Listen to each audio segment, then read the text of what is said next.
Hi, Dennis. I can't hear you.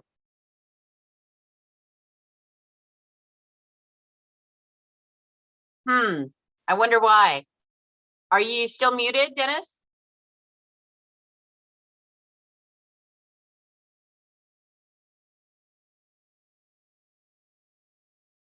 On your little UNNC, it has a muted. Try to unmute yourself.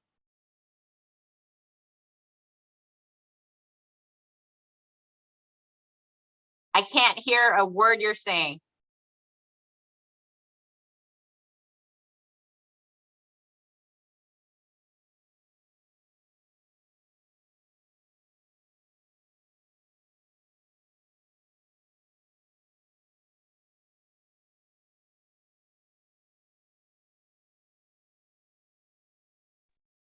Is that better? Oh, I can hear you perfectly now. We seem to have a delay though when we go to stream. I'm going to raise my hand in real time. Did my voice match the picture? Yes. Good. Last time Teresa figured out how to fix this, but I'm not sure how, but I guess I did. Guess you did. This will be very fast with just the two of us. Good, because I was just going to say, actually, Nuriel's going to join us. Good. Yeah, I'm so glad I got that form from Francie, because I've been wondering about setting stuff up for the safety fair next time. And I don't know if you looked at the form, but they offer us everything, which is pretty nice. And I delayed my flight to Washington, D.C. so I can be there on Sunday the 13th. You're a trooper. You're a good person.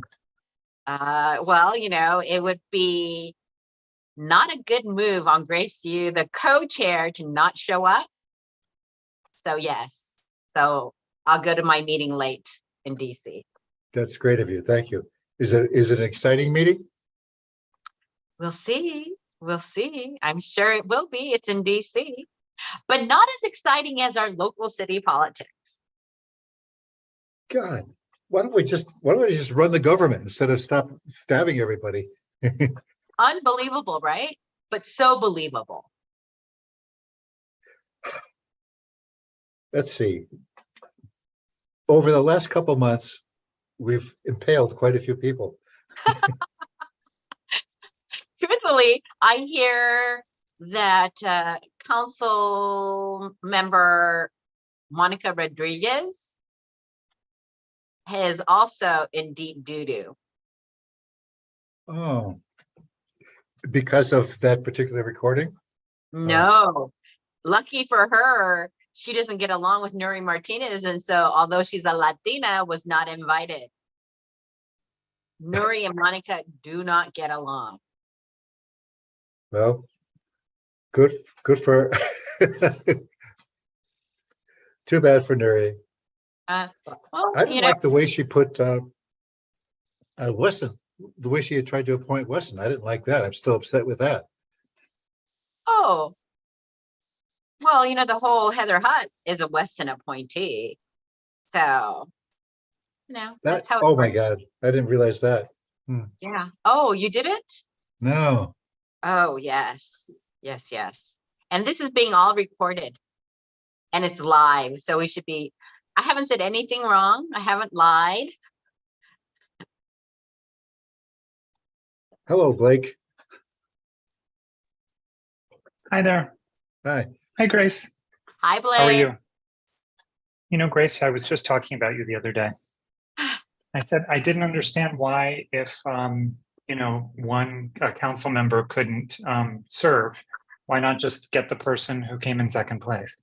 Well, now you know. It was because I wouldn't be like Heather Hutt and giving Nuri all of her votes. It's such a sad moment. It's it's hard to believe, like, you become inured to things and you say, like, nothing will shock me. And then, I'm 57 and I'm like, I just was like, what is going on? So Yeah. It you makes know. our neighborhood council look extremely competent by comparison. We're cordial. We get along. Blake, I don't know if I've met you. I'm Dennis, of course. Hi, Dennis. I know that I've been on some meetings with you, and maybe I've been on the Plum, like in a Plum meeting with you. I'm on the HPOZ, the Harvard Heights HPOZ, Uh-huh. and have, like, you know, before being on the board, you know, would just attend as a member of the public. Got it. Oh, and Nuriel's ready to come in here. Perfect. Hi, Nuriel.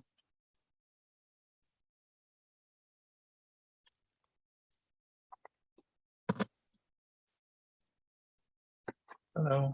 Hello. Hi, Nuriel. Hey, how's it going? Okay. Good to see you. Good here, thank you. And yourself? I'm doing all right. Thanks for asking. I'm going to give us a couple of moments. We seem to have a few minutes till 7:35, the informally agreed upon delay time. Sounds Does good. this work? Because I've just been to like the Plum subcommittee meetings. Is this similar, that it's sort of like the committee is whoever shows up? Yes. Yes, The that's the subcommittee. meeting. Absolutely. Gotcha. So anyone showing up can vote on our whatever we got. Great. It's like Hi. Did you, I assume, Blake, did you get the notice and the agenda then? Yes. Okay, good. Just checking. I did invite Sarah and Lizzie. I'm not sure if they'll show up. I don't think Sarah will. They each have something to contribute on the issues that we have on the agenda. We'll see.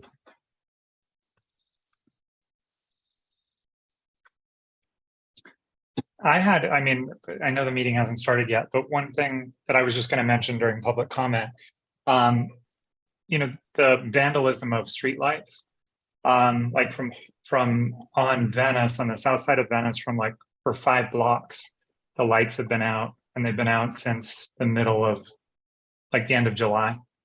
And previously, when we had a big chunk of things off, they said there's like a 47-day turnaround, and they were addressed in that time. It's obviously been much longer, and people have reached out, and they've said that due to the vandalism, where I guess they just pull the wires that are between the streetlights, that now the window is like 210 days. So what I wanted to find out is, and I don't know if this subcommittee, because I would think of street lighting as sort of a public safety issue, is, I understand that the way they fix it is they do the things that they do. Is there something that, you know, engineering or street lighting could do? I know they try to like epoxy, you know, the street light things to keep them more hardened. But it's like, if people can pop that open and they can rip the wires out from between the things, is there a way, engineering wise, to harden how the wiring goes from place to place so that you can only rip out? I don't even know what. I know that sounds ridiculous, but it's like, we need to see, it's like, would it be possible to invite someone from street lighting to a meeting where they could talk to us about this? Because, I mean, you drive around everywhere and there are street lights that are out. It's sort of like the bus shelters that people smash the glass on. I wonder if the same people who get paid to maintain the bus shelters are the same people who get paid to repair the street shelter, or the put them in and do the advertising and repair them, because that glass is so breakable. It's like, do they get paid $2,500 every time a homeless person smashes glass? I think we need some facts on this. I've Yeah. heard mildly that some streetlights are out on the south side of Venice. Can you give me some idea of the cross streets? Sure. It's like from Western all the way, I think, all the way to Kingsley. I think there are like 4 blocks. Okay. And I know, Blake, you probably I talked to Danielle at the council office this week about it too. I know that they're aware. She was going to call me back and tell me, maybe you have more info where it is in the queue, but it's like not near the top. I know that like Steve and Eileen reached out, and that's where they received verbally the information from them that the time horizon was 210 days. Yeah. Whereas Well, previously, when it happened like a year ago, the time horizon was like like, don't even ask us why we haven't fixed it for 47 days. And then right around day 48 is like when it got fixed. Yeah, well, I'm slow to get on board. I'm glad you've contacted the people you have already. Danielle's been so helpful so far in everything she's gotten involved in. The homeowners association, the neighborhood association of Harvard Heights is coming up in a week or so. So that's something to bring up at that meeting as well. Obviously, this is right within Harvard Heights. So I'll be at that October 25th meeting. But between now and then, I'll just check to see with Danielle, who's got to be on the critical path for whatever is happening, to learn what I can and share it. Any other ideas about that? Yeah. Thank you. Anything else about that? Only, You know, only- let's, wait a second, time. We should start calling the meeting, Sure. Dennis. Okay. Great questions, Blake. Thanks for joining. Sure. Yes. I had something about the meeting. I forgot almost. Thank you. The meetings, we're now starting the meeting. There's a determination to continue to hold meetings virtually. The Board of Neighborhood Commissioners and the Department of Neighborhood Empowerment, with the guidance from the LA City Attorney, have established that the Board of Neighborhood Councilors has authority to adopt a certain Assembly bill and government code sections on behalf of the city's neighborhood councils, and to determine that due to the COVID-19 state of emergency, meeting in person would present imminent risks to the health or safety of attendees. This meeting is conducted virtually pursuant to those directives. I'm now calling the meeting to order, and it's time we need to approve the agenda. Has everyone had a chance to take a look at the agenda? Yes. I move to approve. May I I'll have a second second?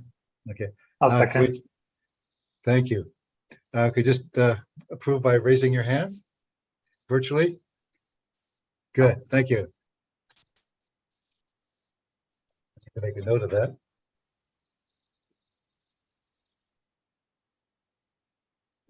Now, I think we've kind of done all the introductions that we need to do here. I would like to say that in public comments and items not on the agenda, and Blake, we're going to just consider that to be a public comment of something that wasn't on the agenda. Normally, we don't discuss those items, but we're going to take it right into discussion because you put it right in front of us. And before we move on to one of the agenda items, is there any further discussion on that? Otherwise, I'll consider that we've discussed it. The only question would just be, in terms of the approach, is it appropriate for like the public safety committee to invite someone from a department to come and speak or to shed light on an issue? Because if like across the city, the vandalism is so rife that it seems like just repairing the same things over and over again, and with the staffing level that they have, are there any new solutions that they could use to harden the infrastructure against the vandalism further than just like epoxying the access plates? Because that seems to be. You've apparently had direct contact with Danielle on this. What has she said about who she's going to present it to? She said she had replied to me the other day, and I think she just said that she was going to reach out, I think, to street lighting. And as I said, I think last week, Steve Wallace and Eileen had reached out to street lighting, and that's where they had indicated that the timeline had extended. You know what?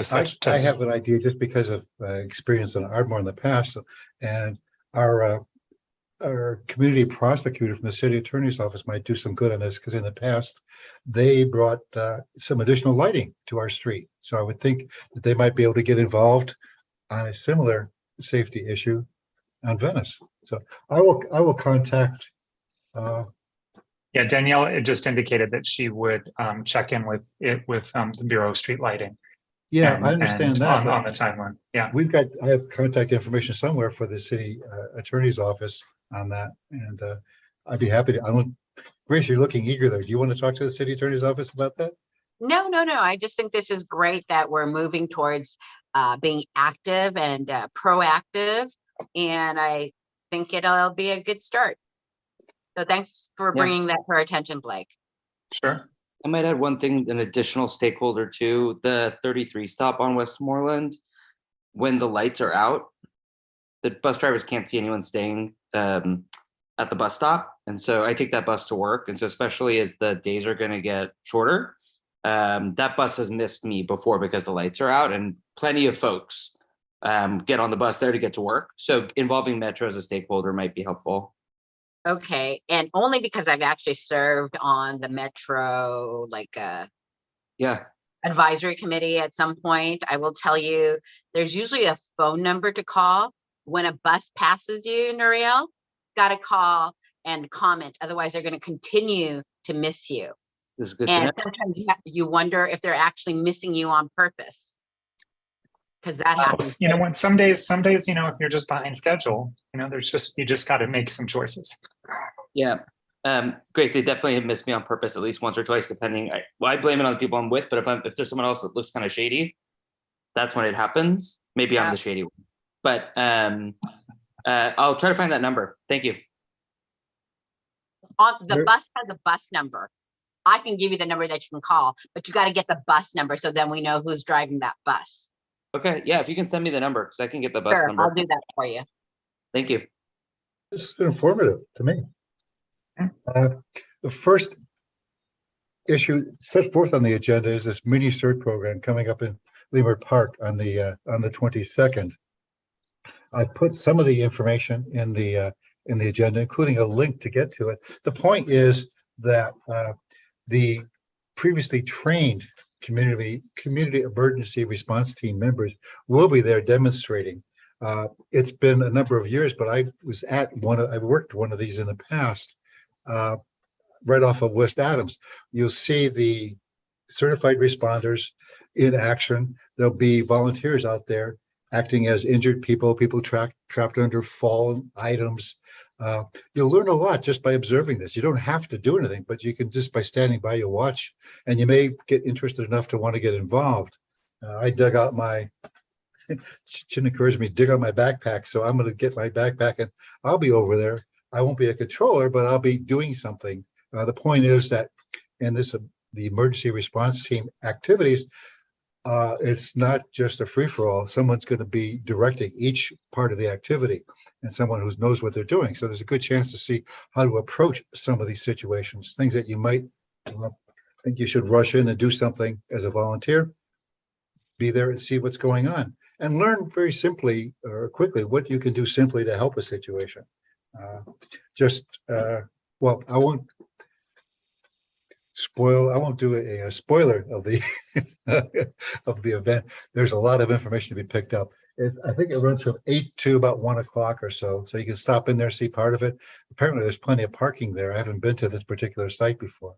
So, any questions about that? I understand that CERT training has become active again over the last month or two. So should you become inspired to do so, it's an interesting bit of training. It's kind of like taking CPR. It's just nice knowing that you have the ability to do something sensible, reasonable, that you have control over to help. I suppose the next meeting we have of this committee, we'll talk about what we learned from it, or what I learned from that. The safety fair, much to do about the upcoming safety fair at Exposition Park in November. And I put in or Laura put in the packet the form that we just got today from one of the organizers. So we have the chance of setting up a booth there. We will, partly because we contributed as part of the neighborhood council, and also the homeowners association here in Harvard Heights contributed. So let's have a discussion. Have you looked at the document in the agenda packet? I didn't have a chance to look at it. No. Let me see if I can show that up. I'm not even sure. I'm going to try sharing the screen. Let's see if something comes up for me. Nope, that's not very good.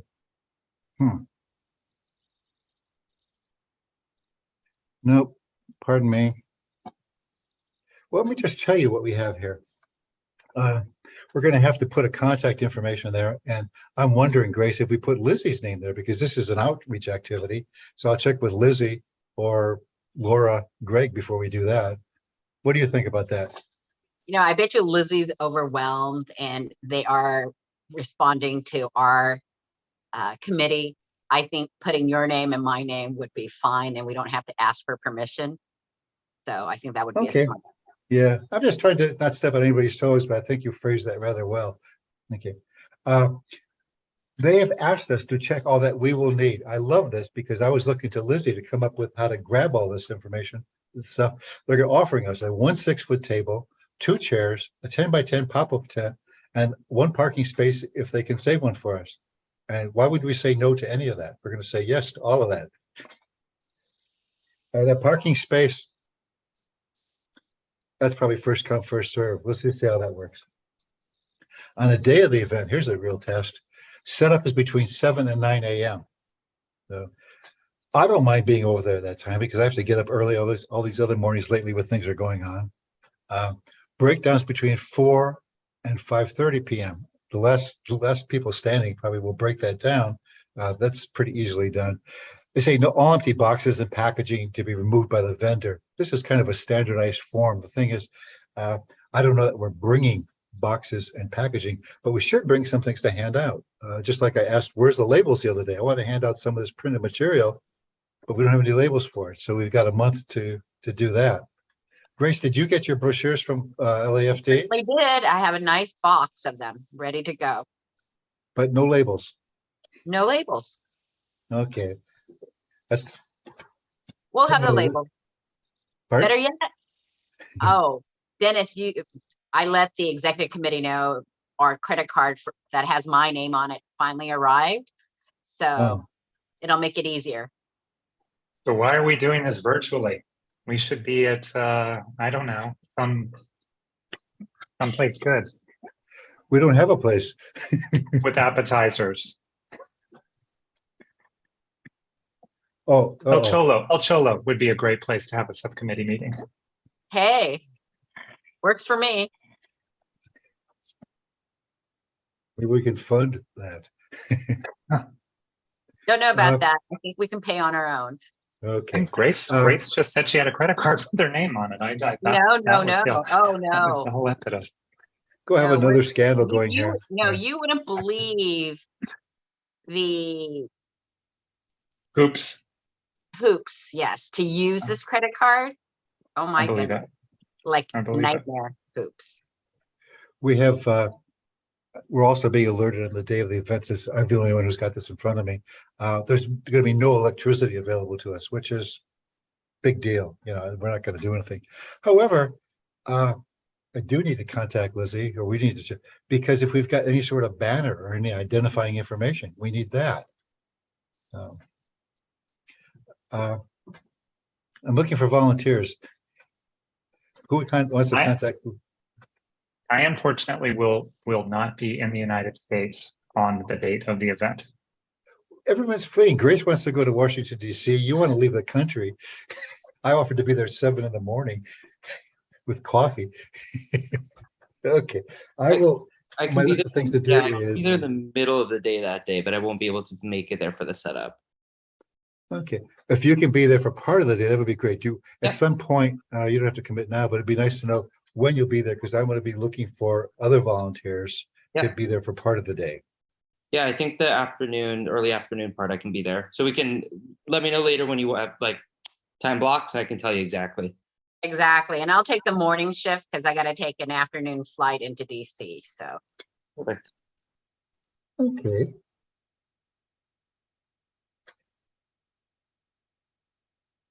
And I'm thinking early is 10. So you want to, that's when it starts at 10. That sound good to you, I'll Grace? show up by 9 and help out. And I suggest that you don't get there too early because you're not going to need it. Well, there's the parking place though. That's just the truth. I won't get there too early, but I will be there for part of the setup. This is not going to be a big deal on this setup, really. We're not doing Exactly. a fair here. We've got to get the logo to the organizers, so I just assume I'm going to just contact the comm committee and copy Gabby and Raheem to get the logo to them so they can put it in their material. And that'll be for me Right. to do. I'm very impressed with these folks. This is their 4th annual. A couple of individuals have just made this happen several times, and they brought it to our area, which got me excited. We don't have to go to the dreaded San Fernando Valley to get this fair. Hmm. Any comments or questions about this safety fair? You've got hundreds of vendors, actual demonstrations of things to do. It'll be more of a consumer, general populace oriented event to actually get some demonstrations, maybe on CPR, maybe on basic first aid, and they're going to have some giveaway things. We'll see what we've got. They're hoping to get things like flashlights and basic first aid kits. And we hope to hand out our list of the things you need to be prepared for an emergency. Any thoughts or comments upon the safety fair? No. Okay, I love the way this is moving along. Is there any old business that's carrying on? I put cool blocks and the resiliency study in here in case anyone has anything to say about it. I admit to not even establishing a cool block program yet for myself. Grace, do you have anything to share on that program? You know, we're just gonna have to wait into the beginning of the year. It's the holidays. It's just not gonna happen. And 10 sessions is just too long. We really need to have it because I can't get my neighbors to commit to 10 months. That's longer than most relationships. Yeah, this is asking a lot. I think I mentioned last meeting, had to give some priorities. I just turned in the petitions with 60 signatures off my block. It's a 3 block, it's a long block here. 60 signatures for speed humps, and we got it in on the 6th within the first 13 minutes before they shut down. So I met a lot of people on my block at all different times of day, early in the morning, late night, this Sunday when they're home having dinner with their family, and just meeting them and getting a signature was a nearly overwhelming task. So bringing them in for regular meetings where they make presentations, it's such an aspirational program. What is cool? What is cool blocks? And when I first see those, I just think, oh, is this where they paint the street a light color? But I guess that's not what it is. Well, you could go that way. Grace, do you want to give the spiel on that? So a short version would be, it sounds wonderful. It's the idea that the environment is in need of our help, right? And we were shifting it not just as saving the earth, but as safety and preparation. And so we thought we can use some of the get to know your neighbors, plan for emergencies. Cool Blocks does all of that. Cool Blocks really started out really more as an earth movement, but they really realized that they can get more people jumping onto their bandwagon when they also brought in how to turn off your gas in an emergency with an earthquake or such. And so they did a lot of how to make your household safe and prepared for emergencies. And that's the part where Dennis and I said, oh yeah, this works for us. The problem is they have a very strict, we want you to do these things for this many times. And it's just like, oh, I had already told the person who's in charge of our area, I said, we're gonna do it in a shortened, condensed version where it's going to be half the time because I just can't get 10 months. So that's kind of where we're at. Okay, so I looked it up. It's not like I'm seeing something on la2050.org. Is that like Cool Blocks? Is the okay? Gotcha. Yeah. The hope was that it would integrate with the neighborhood team program, so that we could get the neighbor to neighbor approach gathering and bring that into the team program to deal with the emergency preparedness. Right. But that's quite a step. And Patrick himself, on behalf of the neighborhood team program, said it looked promising, but they never could get it to actually fit. I can understand that. The time commitment is a huge time commitment. Yeah. Look at us. You and I said we would do it. We're about as committed as you could be already. And oh, I met with 6 of my neighbors, but we thought we wanted to get more. And while trying to get more, we're just kind of like, okay. That's What if Okay. we got really cool jackets, matching jackets? Would that help? cute, Blake. I think It's a there needs to gang. be It's a some, club. It's a club, not a gang. yeah, we need some crossover benefit here. There was a, what was it called? Washington area, home brewers club or something like that. You need a group like that that meets regularly already anyway. Yeah, just slide it in behind the beer. Yeah, so much on Coolbox, just to touch base with it. On the resiliency study, this particular committee thought we were going to get interns from Cal State University Dominguez Hills as interns to go research and perhaps do a little door-to-door stuff to get the demographics on our area. In other words, in terms of emergency prep, we wanted to see what we're dealing with, what we have, what we need to do. And there is a study that was done for North Hills by Cal State Northridge that was remarkable. I was trying to work with the professor at Dominguez Hills. Sarah said she had a contact with him, so she's just went to the faculty, sent a flyer out.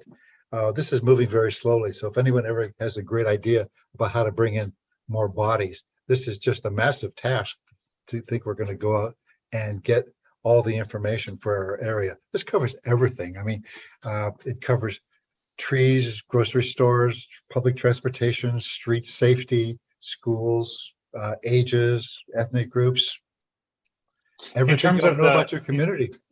In terms of the people who do that, or what area of expertise would these interns be drawn from? They were in a poli-sci class. That's the expertise. People that were Gotcha. young, ambitious, and needed to get some credit for something in their field. And it seemed to work well. But I think it's one of those things that is so like leader specific. I think this professor up at Cal State Northridge was just an inspiration. And he had both a carrot and a stick, and he got a wonderful job done. Yeah. But I think unless we can bring him down here, I don't think we're going to get that. I'll never give him hope, but we put a lot of energy into something so far and it hasn't gone anywhere. Would there be any kind of crossover in like urban planning, or I Absolutely. don't know. Sure. Yeah. Yes, absolutely. It really depends on the professor. And if the professor is saying, I'll give you extra credit, you'll see a lot of, students Gotcha. coming in and volunteer. Yeah. There is some, as they say, low hanging fruit in this, because I took a look at what North Hills got, and we've got public databases that provide some of this information. You just have to know how to get into them, find the data, and make sure it's credible. So you can get a good start fairly quickly, which ought to be encouraging. But it's still a big task, no matter how you look at it. Those were a couple of items I mentioned, I put on the previous agenda items that we might want to discuss. Anyone else have anything from a prior agenda that we need to touch base on?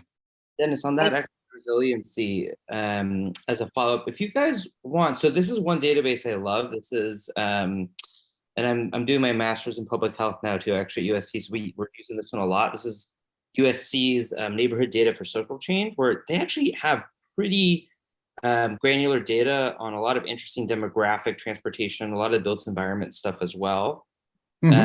Which even for my own edification, I kind of wanted to dig into it on our UNNC area and learn a little bit more. So if you guys are open to it, I can also just dig around on here and share some of the interesting findings. That would be fantastic, Muriel. I could put together a little 2-pager for us, at least on what we have here. And I know for me, that's an important part of thinking about what I'm doing here as a neighborhood council member, but I think that might be helpful. I don't know how much it'll, my understanding of this resiliency studies, it's a little bit more about resiliency, in a public safety or emergency preparedness framework. So I don't know how much of that data will be there, but at least so that we have a sense of who's here in our community, how are we reaching them, involving them. It might have implications for our outreach team too, and how we think about our role. But in the next few months, I could try to put something together. That would be a start, be most appreciated, and it could be the seed that we plant to get this thing done. Yeah, Love that. That'd be great, Muriel. Yes. Well, of course, you put a site for us to go take a look at there in the chat box. And then when you think you have something you'd like to share with us, just let us know and we'll put it up on the agenda. That's super.